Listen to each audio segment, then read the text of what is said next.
often more confounding than Holmes. Can nobody in the whole of London speak plainly? Oh, well, suit yourself.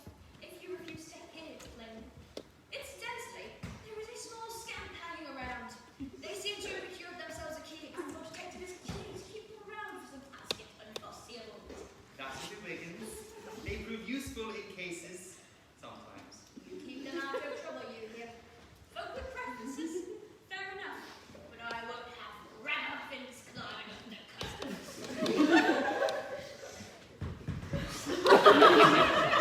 Hey, Watson! What's your doctor? You could not possibly come at a better time, my dear Watson. I thought you were engaged. So I am. Very much so. Then I can wait in the next room. This gentle person, Mr. Wilson, has been my partner and helper in many of my most successful cases, and I have no doubt that he'll be of the utmost use to me and yours. Fetch a seat for the good doctor, would you, Billy? Try this tea. I know, my dear Watson, that you share my love for all is art. Outside, with the riches and humdrum routine of everyday life. You've shown your relish for it by the enthusiasm which has prompted you to chronicle, and if you'll excuse my saying so, somewhat to embellish so many of my own little adventures. Embellish? You seem determined to find the absurd events you drag us into be entirely routine. You will remember that I remarked the other day that for strange effects and extraordinary combinations, we must go to life itself, which is always far more daring than any effort of the imagination. I took the liberty of doubting. You did, Doctor, but nonetheless you must come round to my view. For otherwise I shall keep piling fact upon fact on you until your reason breaks down and acknowledges me to be right. Why not altogether lecture me about reason with your wild chases and hacks and theories confoundedly true but fantastical nonetheless, and certainly not any less daring when presented in such a dramatic manner.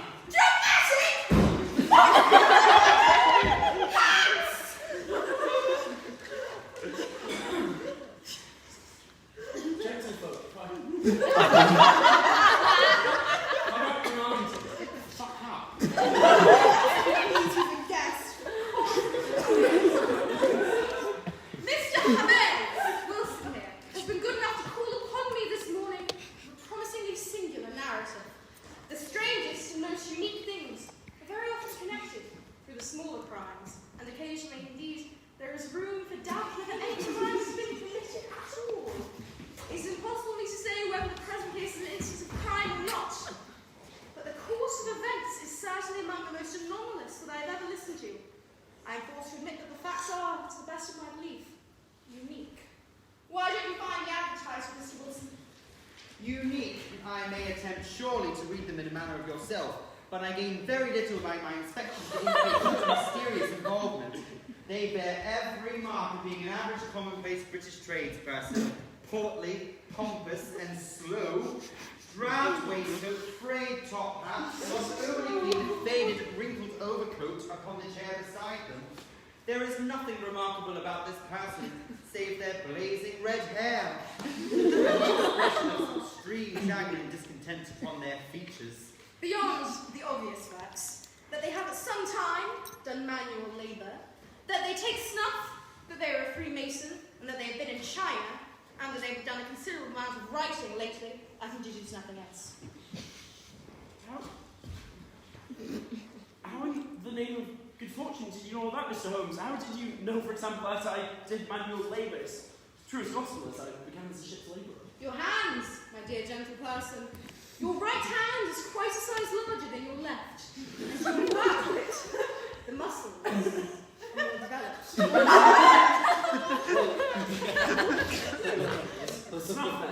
Freemason. I won't insult your intelligence by telling you how I read that. Especially as rather against the strict rules of your order. You use an arc and compass breastpin. Ah, of course, I forgot that. But the right. What else can be indicated by the right cuff, so very shiny for 5 inches, and a smooth patch above your elbow? desk. Well, yes, but China. The fish which you have tattooed upon your arm could only have been done in China! The scales of a delicate pink is quite peculiar to China. When, in addition, I see a Chinese coin hanging from your watch chain, the matter becomes even more simple. Well, I know. I thought at first you had done something clever, but I see that there was nothing at it. I begin to think, Watson, that I make a mistake in explaining. My poor little reputation as it is will suffer shipwreck if I am so candid. Can you not find the advertisement, Mr. Watson? Yes, I've got it in there. Here it is. This is what we have to just read it for yourself, sir. Okay, you fucking hit Billy.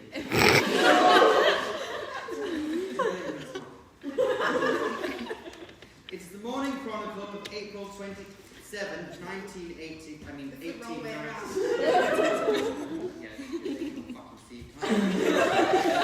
Just 2 months ago, to the Red-Headed League, on account of the bequest of late Ezekiel Hopkins of Peebles, Pennsylvania, USA, there is now another vacancy open which entitles a member of the League to a salary of £4 a week for purely nominal services.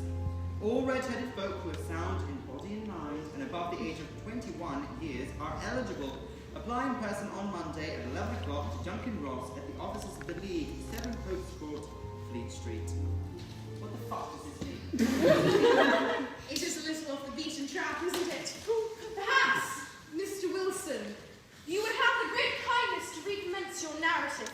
I ask you not merely because my friend, Dr. Watson, has not heard the opening part, but also because the peculiar nature of the story makes me anxious to hear every possible detail from your lips.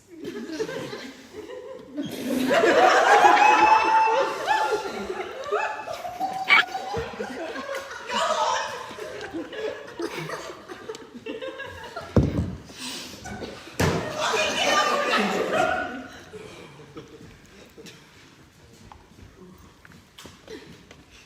Well, it's just I've been telling you, Mr. Sherlock Holmes. I have a small pawnbroker's business in Coburg Square, New City. It's not a very large affair. I used to be able to keep 2 assistants, but now I keep only 1. And I would have a job to pay them, but that they are willing to come for half wages so as to learn the business. And what is the name of this obliging youth? Their name is Vincent Spaulding. They're not such youth either. It's hard to say their age. I should not wish to smarter assistant, Mr. Holmes. I know very well they could be better themselves.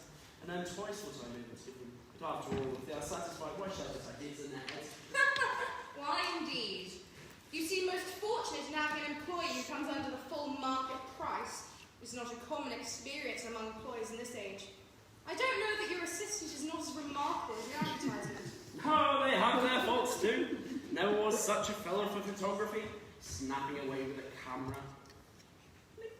And they ought to be improving their minds, and then diving into the cellar to develop their pictures. That's their main fault. But on the whole, they're a good worker. There's no vice to them. They are still with you, I presume? Yes, sir. They have a young servant who does the business and cooking and keeps the place clean. It's all they have in the house, for I'm a widower. I never had any family. We live very quietly, sir, the 3 of us. We keep a roof over our heads and pay our debts if we do nothing more. The first thing that put us out was the advertisement. Spaulding came into the office just this day, 8 weeks ago, with this. With this! Very paper in that hand, and he said,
that?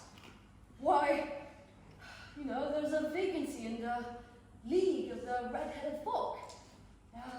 It's worth quite a little fortune.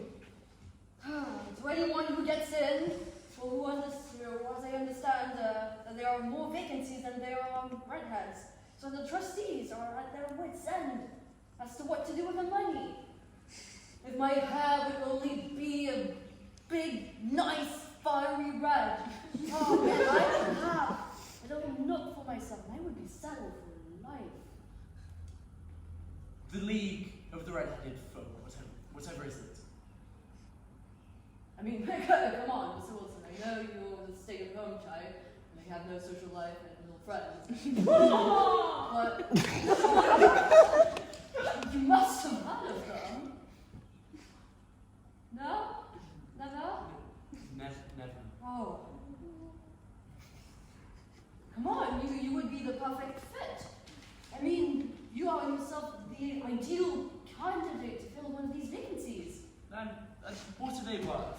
Oh, you know, nearly a couple £100 a year, you know, nothing. Oh, sorry. I mean, not silly. But, you know, the work is slight and it need not interfere with your other activities. You want to see the advert? Newspaper, here, see with all the information. Go about it. Well, you can see for yourself that the League has a vacancy, and that there's the address for particulars to kind of like walk in through the very arduous selection process. And yeah, as I can make it out, the League was funded by American millionaire Hezekiah something. Hezekiah, you know the one.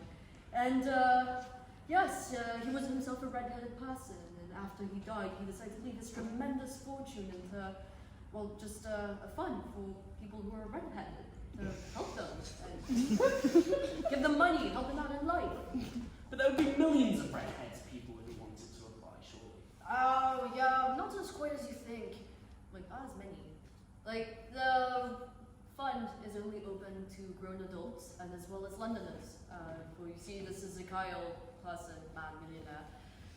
He originally came from London, and he has quite a particular fondness for the city, so he decided to like do it a favor afterwards, and so it's only open for Londoners. I see. And also, it just kind of refuses anyone who doesn't have a perfect red fiery hair, so if you're strawberry blonde or kind of like lame washed out red, like red that's too close to being brown, so not really red anymore, or auburn, or like whatever is going on. Stop. Falling. Put out the shutters for a day, come on! Sir, you're forgetting your coat. Here.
fortune.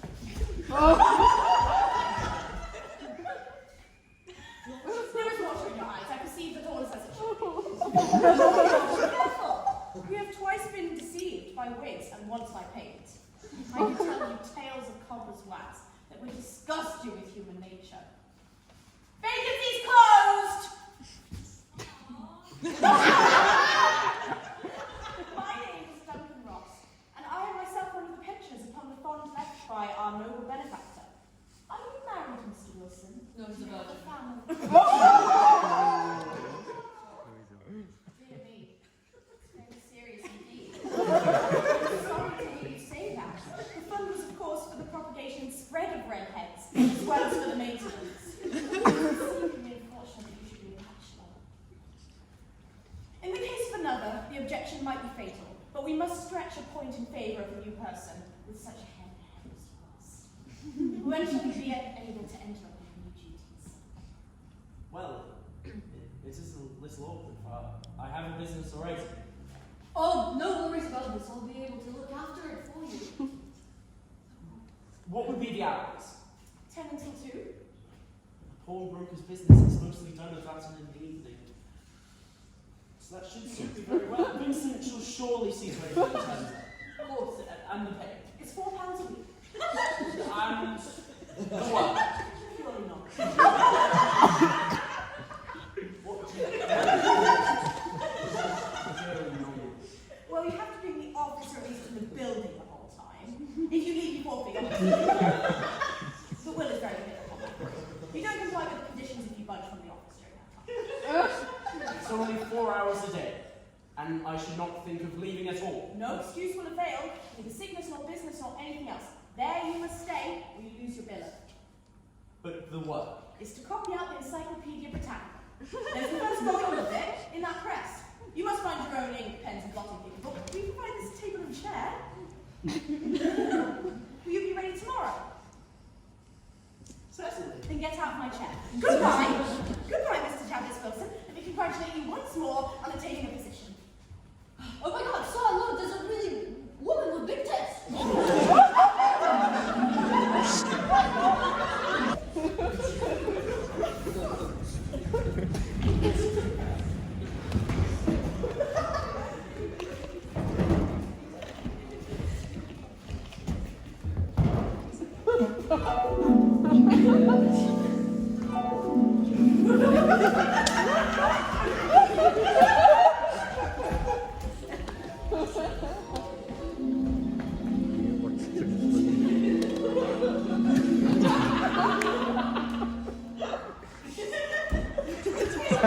You see, by evening, I'd quite persuade myself that the whole affair must be some great hoax or fraud. Though what its object might be, I could not imagine. It does seem altogether past belief that anyone could make such a will, or that they would pay so much for doing anything so simple as copying out the Encyclopedia Britannica. Well, yes. By bedtime, I reasoned myself out of the whole thing. However, in the morning, I determined to have a look at it anyway. Well, to my surprise and delight, everything was as right as possible. The table was set out ready for me, and Mr. Duncan Ross was there to see me as I got fairly to work. At 2 o'clock, they bade me good day, complimented me upon the amount that I had written, and locked the door of the office after me. How curious. A curious task, indeed, surely. But the endowments of such wills are often curiously frivolous and entirely mundane. But this is not the end of the bizarre matter, my dear, dear Watson. Do go on, Mr. Watson!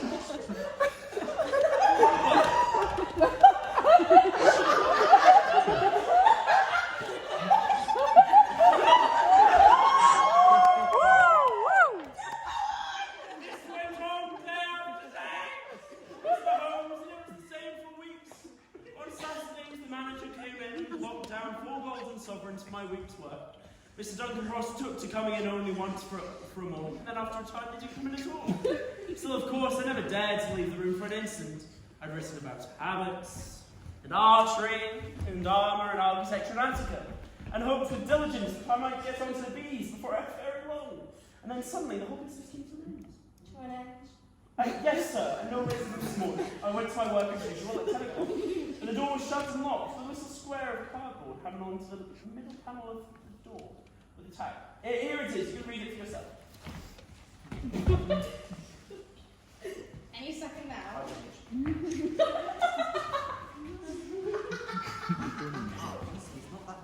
Okay, don't discourage Billy. He's learning. The Red-Headed League is disbanded. It said disbanded. The script says this. God damn! Shut your beautiful mouth.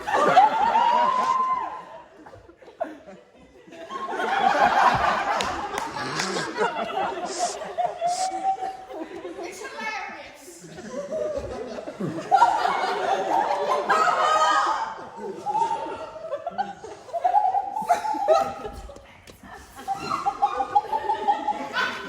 Carry on, Jabez.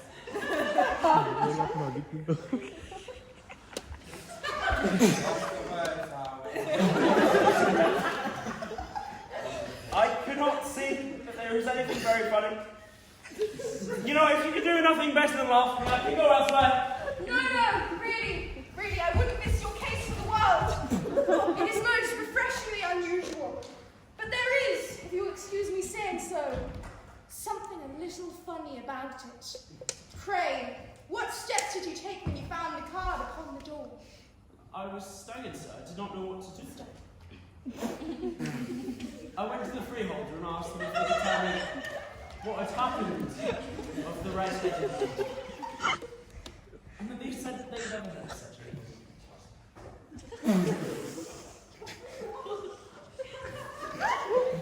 Has anyone at that?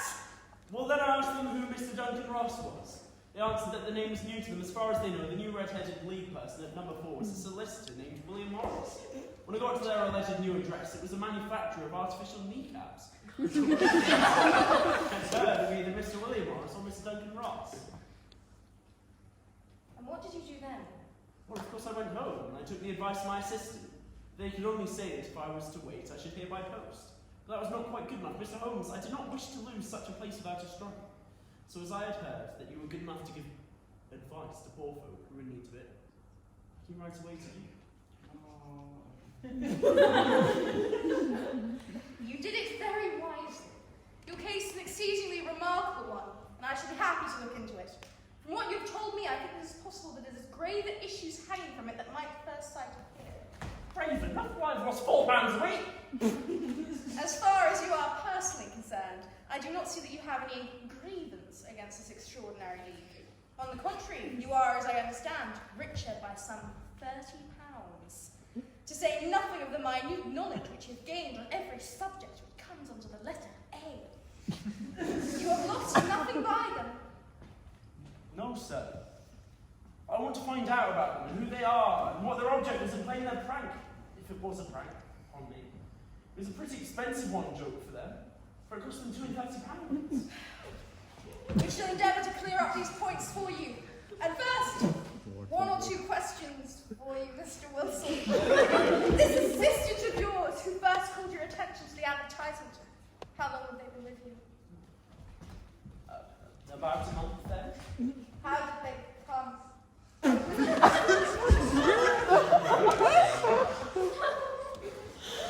answer to an advertisement. Were they the only applicant? Oh, I had a dozen. They were handy. Which comes At half wages, in fact. What are they like, this Vincent Spaulding? small, stout built, very quick in their ways. No hair on their face. But they're not short of 30. They have a white splash of acid upon their foreheads. So not you. Intriguing. Have you ever observed that their ears are pierced with earrings? Yes, sir. They told me it was done when they were young. They are still with you. Oh, yes, sir. I've only just left them. And has your business been attended to in their absence? Nothing to complain of, sir. There's never much better than That will do, Mr. Wilson. I shall be happy to give you an opinion upon the subject in the course of a day or 2. Today is Saturday, and I hope that by Monday you may come to a conclusion. Letting them go, are you? That's nice of you, gentlefolk. It's not even 7 o'clock. My dear gentle person, this person is a client. That's what we used to call them too, my dear. That's quite all right. I shall see you on Monday, Holmes. Waiting that long? Such self-restraint was never before. Thank you, Mrs. Hudson.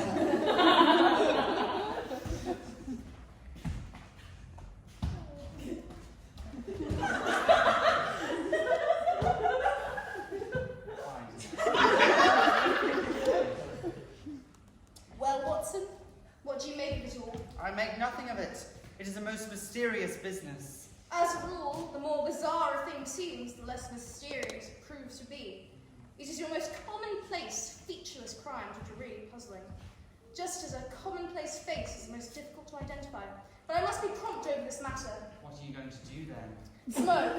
It is quite... And I beg that you won't speak to me for some 50 minutes. Did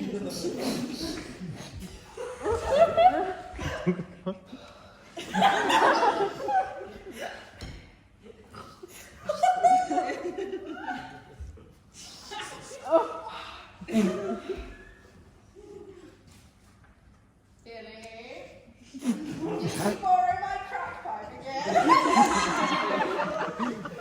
You little scamp.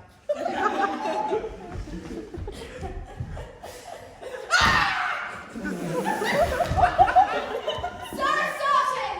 Plays at St. James Hall this afternoon. What do you think, Watson? Could your patience spare you for a few hours? I have nothing to do today. My practice is never very absorbed. Then put on your hat. The other one. I'm going through the city first, and we can have some lunch on the way. I observe German music on the program, which is rather more to my taste than Italian or French.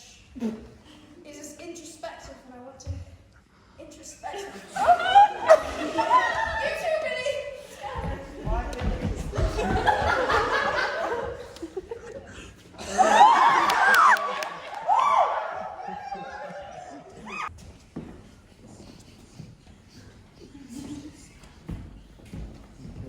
Billy! Would you use your urchin's charm and inquire of the gentle person how one might go from here to the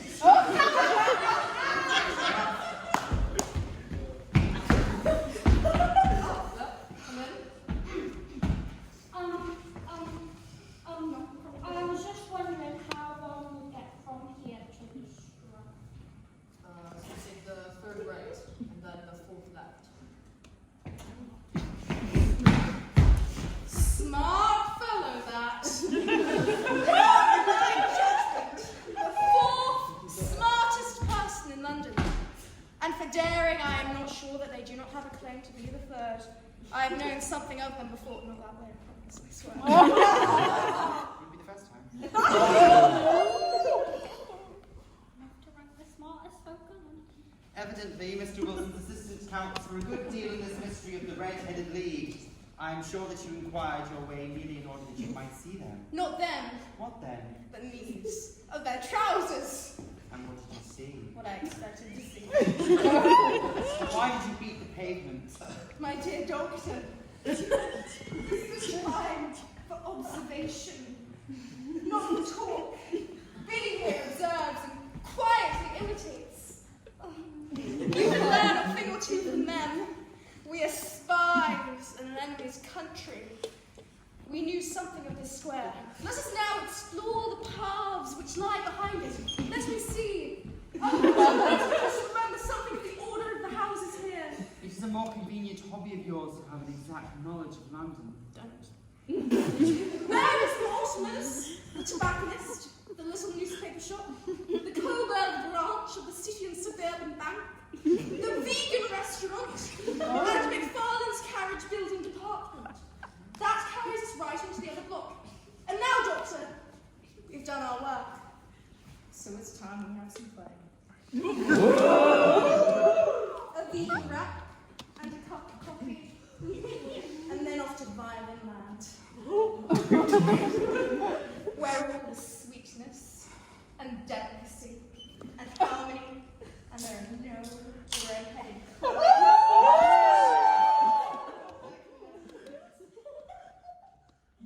You want to go on? Yes, it would be as well. And I have some business to do which will take some hours. This business of Halfbaked strokes. Why, serious? I consider it crimes and contemplation. I have every reason to believe that we shall be in time to stop it. But today, being Saturday, rather complicates matters. I shall want your help tonight. At what time? 10 will be nearly enough. I will be at Baker Street at 10. Very well. And I say, Doctor, there may be some little danger. So kindly put your arm and revolver in your pocket.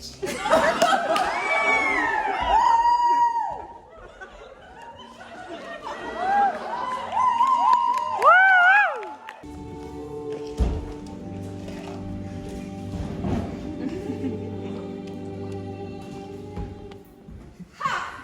Our party, as it were, is complete. Believe my right. Watson, I think you know Mr. Jones of Scotland Yard. And let me introduce you to Mr. Merriweather of the bank, who is to be a companion in tonight's adventures. We're hunting in couples. Again, Doctor, you see? Our friend here is a wonderful person who started a chase. All they want is an old dog to help them do the running around. The wild goose may not prove to be the end of our chase. You may place considerable confidence in Mr. Holmes, sir. They have their own little methods which are, if they don't mind me saying so, theoretical and fantastic. But they have the makings of a detective in them. It is not too much to say that once or twice they have been more correct than the official force.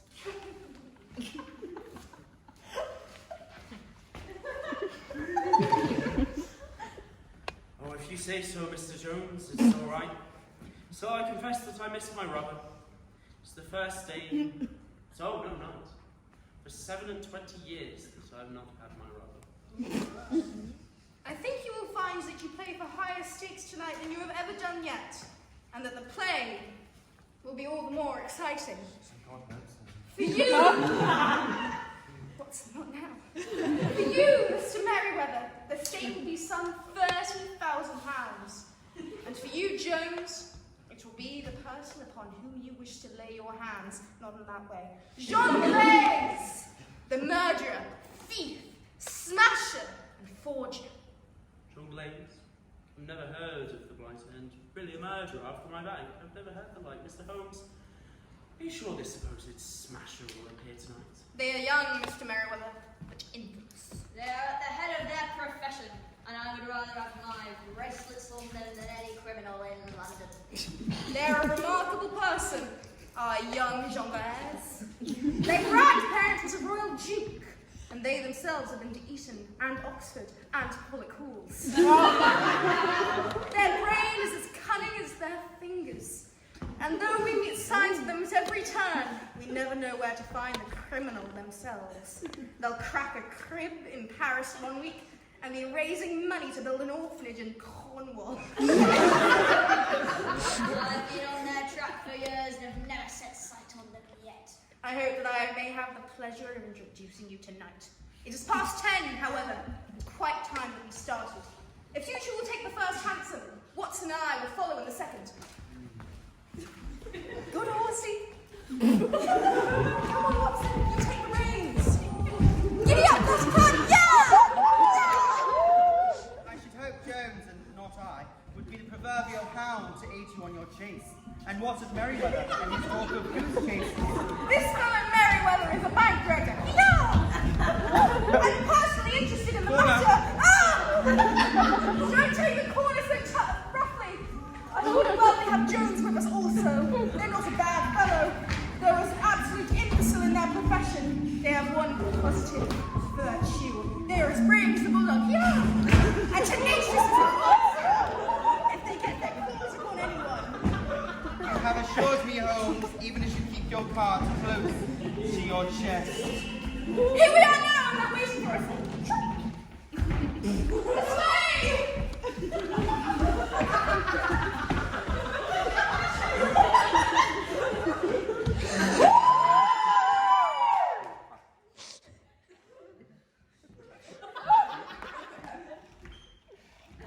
You are very vulnerable from above. Not from below. What do you mean? It sounds quite hollow. Yeah. I must really ask you to be a little more quiet. You have already imperiled the whole success of our expedition. Might I beg that you have the goodness to sit down upon one of those crates and not to interfere? We have at least an hour before us, for they can hardly take any steps until the good pawnbroker is safely in bed.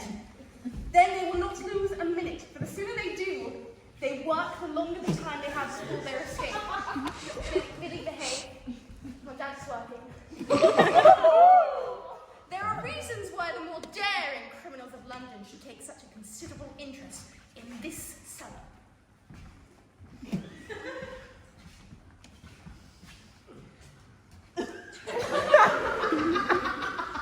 It's our French gold. We have had. Several warnings that an attempt can be made warning. Your French gold. Shush him.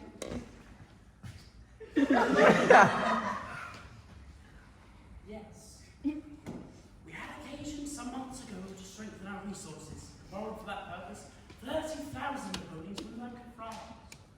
It has become known that we have never had an occasion to unpack the money, and it is still lying in our cellar, the crate behind which I stand. Do go on.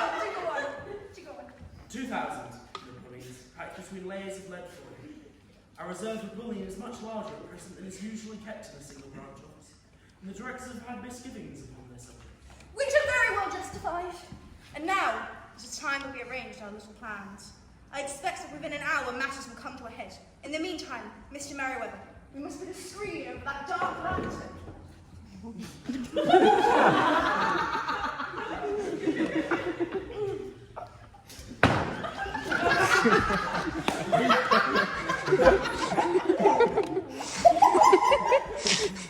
There you go, help. Fantastic people.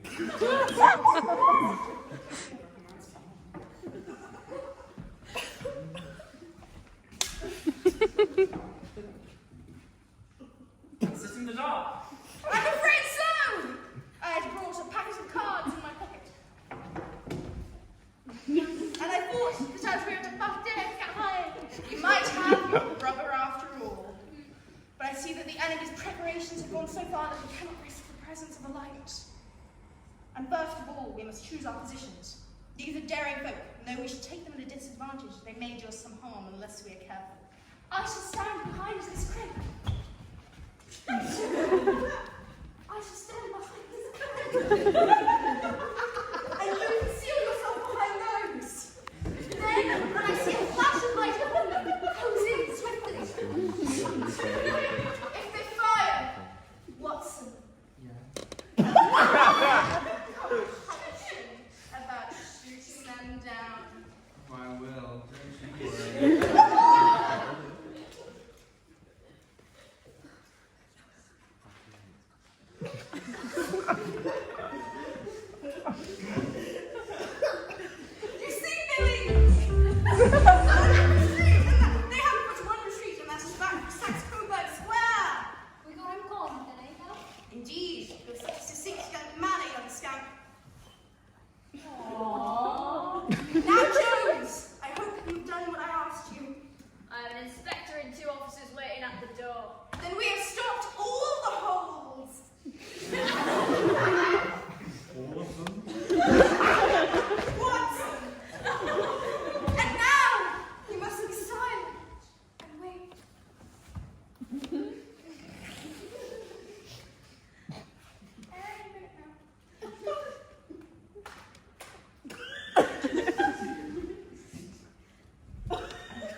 silence and wait.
And you, your red-headed idea was very new and effective. Thank you. We'll take all the credit for it. You'll see your pal again presently. He's quicker at climbing down hills than I am. You just pull down the line, it's the derbies.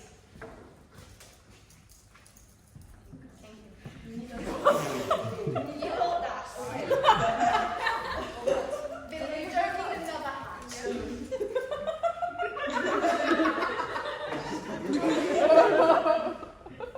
Get your filthy, street child, disgusting legend!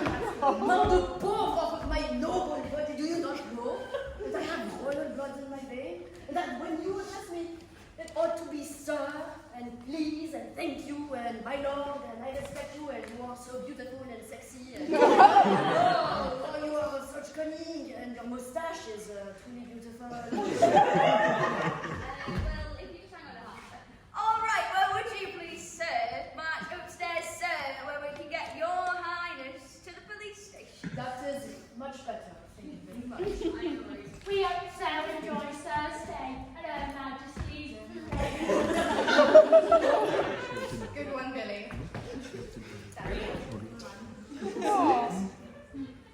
I do not know whether I can thank you or repay you. There's no doubt that you've detected and defeated in the most complete manner one of the most determined attempts at bank robbery to have ever come within my experience. I have one or two little scores of my own to settle with Monsieur Glaze. I have been at some small expense over the matter, which I shall expect the bank to refund. But beyond that, I am amply repaid by having an experience which is in so many ways unique. And by hearing the remarkable narrative the remarkable narrative of the Red-Headed League. Remarkable indeed. However, could you tell Mr. Wilson's League was a criminal enterprise, and such a public device at that? My dear Watson, it was obvious from the first that the only possible object of this rather fantastic business of the advertisement of the League must be get this not overly bright pawnbroker out of his business for a number of hours a day. I dare say it was a curious way of managing it, but really it would be difficult to suggest a better. The idea of the bizarre league must have been suggested to Glaze's devious mind by the colour of the accomplice's hair. They put it in the advertisement. One rogue has a temporary office, the other rogue incites Wilson to apply for it. And together, they managed to secure their absence every morning in the week. From the time I heard of the assistants having come for half wages, it was obvious to me that they had a strong motive for securing the situation. But how could you guess what the motive was? Wilson's business. And their home was not worth enough to justify the expense and efforts of the conspiracy. It must be something outside of the house. What could it be? Oh, I see. The assistant's habit of vanishing into the cellar. For hours. I thought of the assistant's fondness for photography and their trick of frequenting the cellar indeed. There was the end of the tangled clue. Then I made inquiries as to this mysterious assistant and found that I had to deal with one of the coolest, most daring criminals in London. They were doing something in that cellar. Something which took many hours a day for months on end. What could it be? I could think of nothing, save that they were running a tunnel to some other building. You beat the pavement with your stick. I was ascertaining whether the cellar stretched out in front or behind. It was not in the front. You rang the bell. You were looking at his knees, you said. We have had some skirmishes. We've never set eyes on each other before. I hardly looked at their face. However, you must have remarked how worn, wrinkled, and stained their knees were. Evidence of those hours of burrowing. Why, Holmes, your insights astound me. Tell me, what were they burrowing for? I walked round the corner and saw the City and Suburban Bank and butted on our friend's premises and felt that I had solved my problem. When you went home after the concert, which was magical, by the way, I called upon Scotland Yard and upon the chair of bank directors, which was the result that you have seen. And how could you tell that they would make their attempt tonight?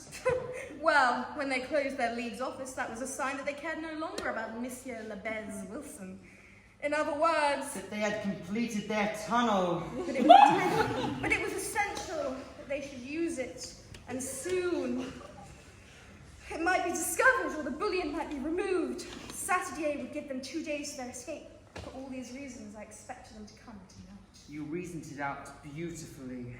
It is so long a chain, and yet every link rings true. It's saved me from ennui. Alas, I already feel it closing in upon me. My life is spent in one long attempt to escape the commonplaces of existence. These little problems help me to do so. As do you, my dear Watson. And you are a benefactor of humanity. Well, perhaps, after all, it is of some little use. The person is nothing. The work is everything. And also, I would really like some cocaine right now. Let's go!